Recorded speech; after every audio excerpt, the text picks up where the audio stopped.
नमस्कार, मैं डॉक्टर शिरीन पांडे हूँ और मैं इंदिरा गांधी आई हॉस्पिटल लखनऊ के रेटिना यानी कि दृष्टि पटल विभाग में विभागाध्यक्ष यानी कि एचओडी के पोस्ट पर कार्यरत हूँ। इससे पहले कि हम बात करें किसी भी रेटिना के पैथोलॉजी या फिर परेशानी के बारे में, हमें ये जानना होगा कि रेटिना आखिर कहते किसे हैं। रेटिना यानी कि दृष्टि पटल हमारे आंख के पिछले पर्दे को कहा जाता है। ये इस नारंगी रंग के पर्दे को कहा जाता है जो आपको दिखाई दे रहा होगा इस पर। बेसिकली इसका फंक्शन ये होता है कि आंख में प्रवेश करने वाली जितनी भी रोशनी होती है वो इस पर्दे पर गिरती है और इसमें मौजूद कोशिकाओं के थ्रू ये एब्जॉर्ब होकर हमारे आंख की नस के द्वारा हमारे मस्तिष्क में भेजी जाती है, जहां पर हम उसे प्रोसेस कर कोई चीज देख पाते हैं। तो आप समझ सकते होंगे ये रेटिना हमारे नजर के लिए यानी हमारी दृष्टि के लिए बहुत ही जरूरी अंग है। आज हम बात करेंगे इस पर्दे के उखड़ने यानी कि रेटिनल डिटैचमेंट के बारे में। रेटिनल डिटैचमेंट वैसे तो 3 तरह का होता है। पहला होता है जिसमें पर्दे पर हमारे चीरा आ जाता है यानी रेटिनल टेयर आ जाता है, उसको हम लोग कहते हैं रिग्मैटोजेनस रेटिनल डिटैचमेंट। दूसरा होता है ट्रैक्शनल रेटिनल डिटैचमेंट जो सिर्फ हमारे पर्दे के खिंचाव की वजह से होता है। तीसरा होता है एक्सुडेटिव रेटिनल डिटैचमेंट जो सिर्फ हमारे पर्दे पर पानी आने की वजह से होता है। जो हम आज बात करने वाले हैं वो रिग्मैटोजेनस रेटिनल डिटैचमेंट होता है। उसके लिए यानी कि पर्दे पर चीरा आना जरूरी होता है। ये चीरा कई वजहों से हमारी आंख में आ सकता है। पहला होता है आंख के नॉर्मल एजिंग प्रोसेस। ये जो हिस्सा होता है हमारी आंख का, जो आप ये खाली हिस्सा देख रहे हैं, इसमें एक लिक्विड फिल्ड होता है जिसको हम लोग विट्रियस कहते हैं। ये विट्रियस जो होता है एक जेली के रूप में होता है। एज के साथ साथ धीरे धीरे ये जेली के अंदर कुछ बदलाव आने शुरू हो जाते हैं। ये जेली हमारे पर्दे से कई जगहों पर अटैच होता है। जब इसमें बदलाव आते हैं एज के साथ तो ये पर्दे से सेपरेट होता है और जिन जगहों पर ये पर्दे पर जोर से अटैच होता है उसमें कई बार खिंचाव की वजह से वो पर्दे को फाड़ सकता है, यानी कि उसमें चीरे अपीयर हो सकते हैं, टेयर अपीयर हो सकते हैं। अब इसमें सिम्टम्स आपको क्या क्या आएंगे। कोई भी टेयर जब भी अपीयर होता है तो आंख में एक फ्लैश ऑफ लाइट आती है, यानी कि आंख आप बंद करेंगे या आप खुली रखेंगे तो आपको लगेगा अचानक से आपकी आंख के आगे एक बिजली दौड़े या फिर एक बल्ब जल रहा है। यूजुअली पेशेंट्स इसी सिम्टम के साथ हमारे पास आते हैं कि हमारी आंख में अचानक से बिजली चमकती है या फिर हमें एक टॉर्च है जो लगातार जली हुई है हमारी आंख में। दूसरा सिम्टम जो आता है वो आंख के पानी के बदलाव की वजह से आता है।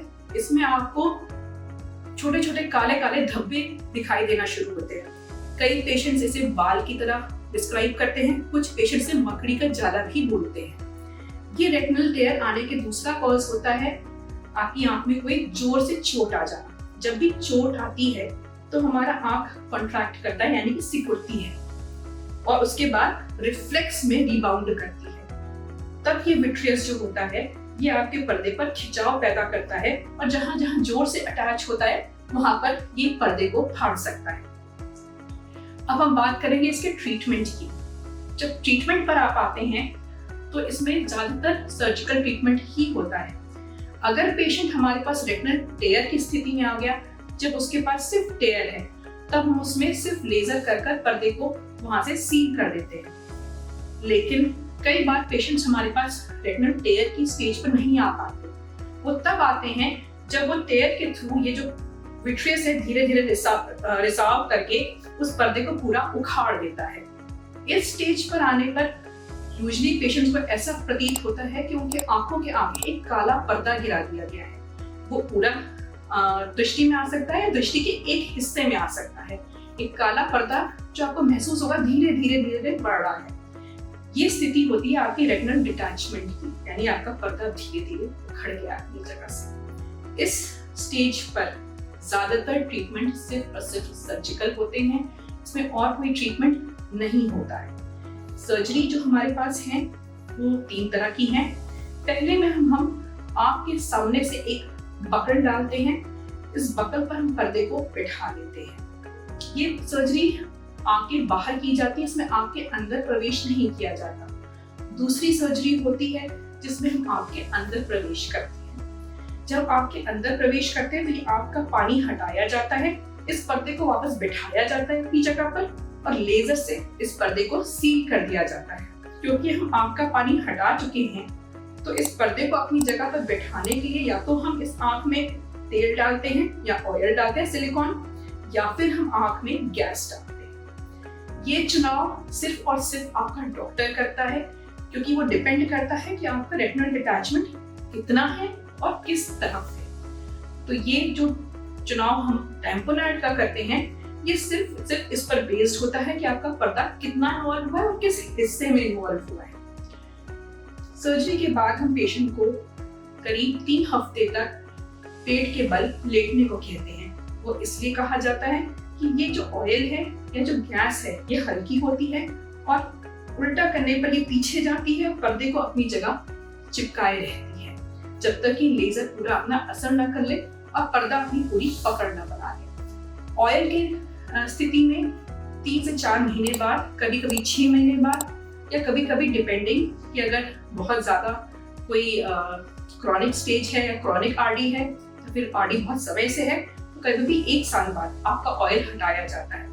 ये अगेन चुनाव आपके डॉक्टर ही करते हैं कि वो पर्दे का ऑयल कब निकालना सेफ होगा आपके लिए। अब जहां तक सवाल रहा सर्जरी का, उसके आउटकम के बारे में भी बात कर लेते हैं कि इसका आउटकम कैसा रहता है।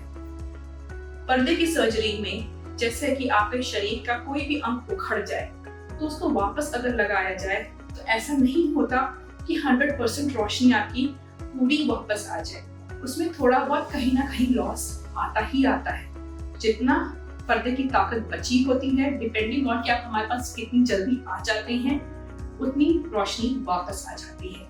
अगर पर्दे का सबसे अच्छा हिस्सा जो कि इसको मैक्युला कहते हैं वो नहीं डिटैच हुआ है जब तक आप हमारे पास आए, तो हम आपकी रोशनी वापस लौटाने में ज्यादा प्रोबेबल हो जाते हैं। हमारे पास यहाँ इंदिरा गांधी आई हॉस्पिटल में सारी आधुनिक मशीनें उपलब्ध हैं और हम सारी तरह की सर्जरीज करते हैं। इसलिए स्वस्थ रहें, जागरूक रहें और तकलीफ होने पर हमसे संपर्क करें। नमस्कार।